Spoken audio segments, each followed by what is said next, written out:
Diyan ka lang. Kasi may bibigyan po akong mangga. Bakit may tinatago ka ba? Bakit ka magduda sa akin? Hindi naman ako gwapo, sakto lang. Buntis si Irene. Hindi buntis yan. Huwag ka nang mag-ganyan-ganyan talaga. Minamahal naman kita.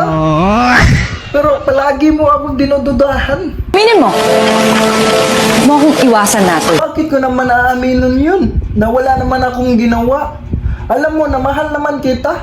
Bakit pa ako maghanap pa ng iba? Dahil minahal kita eh. Ikaw pa nga ang nagbibigay ni Romeo ng panty. At ako naman yung pinalalaban ng panty mo. Pero binibigay mo sa iba. Simula nung malaman mo na buntis siya. Di ba? Anong tingin mo sa akin? Nagtataka ako sa'yo. Bakit mo binigay yung panty mo? Ni Romeo. Bakit mo binigay? Ako pa yung pinalalaba mo ng panty mo. Pero binibigay mo sa... Ang nagbangon sa'yo sa putik na kinalugmukan mo nung iniwan ka ng babae yun. Ay, salamat. Ginaganyan mo ako ng pagtrato mo sa'yo. Minamahal na mahal naman kita eh.